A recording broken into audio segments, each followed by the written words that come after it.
এই বান্দার জন্য যেই স্থান, যেই বেহেশতে যেই জায়গাটা রাখছে, ওই আমল করিয়ে বান্দা আগাইতে পারে নাই, এই কষ্ট দিয়ে বান্দা এখন সবর করবে, যা আল্লাহ শেষ পর্যন্ত করবে, আল্লাহর দেশে করার কি, ধৈর্য ধরতে হইবে। এই ধৈর্য ধরবে, আল্লাহকে আমি ওই জায়গাটা বান্দার জন্য বাজেট করিয়ে দেবো। সুবহানাল্লাহ বলি। তার যে কষ্ট আসলো, তার যে টাকা পয়সার ঠেক আসলো, তার যে পেরেশানি আসলো, এটা বাধ্যতামূলক আমি আল্লাহ করাইয়া তার আখিরাতের জায়গাটাকে ঠিক রাখছি। এক। দুই নম্বর, বান্দার জান্নাতে যেতে চাই, কিন্তু গুনাহ আছে, এই গুণের দিয়ে তওবা করে না। অনেক গুনাহ আছে, জানেও না যে এটা গুনাহ। এখন আমি কি করি? মা আমি মুসিবাতে ইউসাবুল মুসলিমু ইল্লা কুফিরা বিহা আনহু হাত্তা শাওকাতা ইউশাকুহা।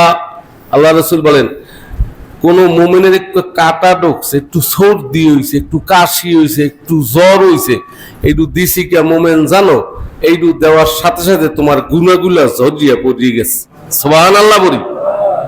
তোমার এই রোগটু দিয়া, এই শোকটু দিয়া, এই ব্যারামটু দিয়া এটা টাক লাগছে, আপনি হিন্দে মসজিদ দিয়ে রওনা হয়েছেন নামাজ পড়িয়া ভালো কাজ করিয়া, ওই এই দিয়ে টাক খাইয়া আপনার আঙ্গুলেই ফাটি গেছে, ভেঙে গেছে, কষ্ট পাইছেন, ব্যথা পাইছেন। এই ব্যথার বিনিময়ে বান্দা কি হয়েছে জানো, তোর গুনাহগুলা মাফ হয়ে গেছে। আমি এই জন্য আল্লাহ পাক রব্বুল আলামিন তোমারে এই বিপদে দিছি। তৃতীয় নাম্বার, সময় শেষ। জাহারাল ফাসাদু ফিল বাররি ওয়াল বাহরি বিমা কাসাবাত আইদিন নাস লিইউযিকাহুম বাদাল্লাযী আমিলু লাআল্লাহুম ইয়ারজিউন। আল্লাহ কয়, এই দুনিয়ায় যেই বালা মুসিবত তোমার উপরে আসে, বিপদ আপদ আসে, অনেকগুলো তোমার হাতের কামাই, তুমি নিজ হাতে কামাই করছো। এই জন্য আমি আল্লাহ পাক এই মুসিবত, এই বালা তোমার উপরে চাপাইয়ে দিছি, কারণ এই বালায় পড়িয়া জাহান্নামের আযাব কেমন, এর কিছুটা অংশ যেন এই দুনিয়ায় বসে তুমি এই সাপ গ্রহণ করতে পারো, যে খাইছে, এই কষ্ট করছি, এই কেম করছি, এই জন্যই কষ্ট করছি, এটি এই আখিরাতে জানি কষ্ট কত, লাআল্লাহুম ইয়ারজিউন, ও যেন ফিরিয়ে আসতে পারে, যে না, এই অন্যায় কাজ আর করা যাবে না। সুবহানাল্লাহ বলি।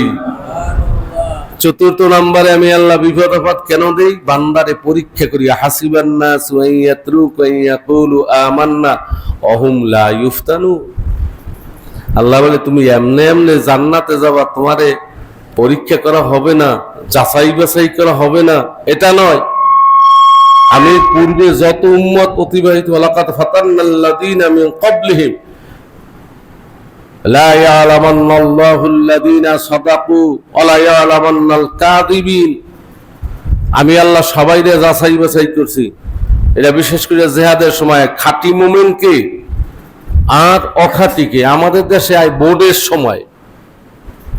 বোর্ডের সময় দেখা যায় যে খাঁটিকে আর অখাঁটিকে, হ্যাঁ, তখন গায়ে বাজে, তখন অনেক প্রশ্ন, উনি সূরা ফাতিহাও জানে না, অনেক প্রশ্ন করে, হুজুর আপনারা তো ঐক্য পারবেন না,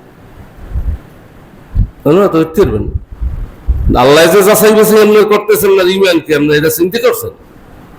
এই চিন্তা তো আপনি করেন নাই। আল্লাহ বলে, আমি যাচাই বাছাই করি। এই জন্য বিপদ মুসিবত সামনে এনে দেখি হকের উপরে কে আছে আর হক থেকে কে সরে গেছে। পঞ্চম নম্বরে কিছু বিপদ আপদ মুসিবত আমি আল্লাহ দেই কেন? ওয়ালা নাবলুওয়ান্নাকুম বিশাইইম মিনাল খাউফি ওয়াল জুই ওয়া নাকসিম মিনাল আমওয়ালি ওয়াল আনফুসি ওয়াস সামারাত ওয়া বাশশিরিস সাবিরিন। এই এক আয়াতের ব্যাখ্যা করলেই লাগে 1 ঘন্টা, এত সময় নেই। কথা এতটুকু যে কিছু বিপদ আপদ মুসিবত আমি দেই বান্দার দরজা বলন্দ করার জন্য। তার কোনো গুনাহও নাই, তার কোনো বিপদও নাই, কিছু নাই। এই বিপদ আপদ দিয়া বান্দার দরজা আরো বলন্দ করি। সুবহানাল্লাহ করি। ভয়ভীতি দিয়া, ফসলের ক্ষতি করিয়া, জানের ক্ষতি করিয়া, মালের ক্ষতি করিয়া, ভয়ভীতি দেখাইয়া, মানুষের টেনশন তার উপরে ফেলাইয়া আমি আল্লাহ তার যাচাই বাছাই পরীক্ষা নিরীক্ষা করি যে বান্দা আমি আল্লাহর উপরে ভরসা করে না কি করে। যে ব্যক্তি এই পরীক্ষায় আমার উপরে ভরসা করবে, রাসূল আপনি তাদেরকে জান্নাতের সুসংবাদ দেন। সবাই বলি সুবহানাল্লাহ। এই 5টা জিনিস যদি আমরা মনে রাখি, মৃত্যুকে স্মরণ করি, আশা করা যায় আমাদের আমল বাড়তে থাকবে, আল্লাহর উপরে অভিযোগ আসবে না। এই দুনিয়ায় যে যে অবস্থায় আছি ওই অবস্থায় অন্তর দিয়ে সে ডাক দেবে আলহামদুলিল্লাহ। কি ডাক দেবে কোন সবাই? যে আমি মাওলার উপরে রাজি আছি, এই মাওলার উপরে খুশি আছি।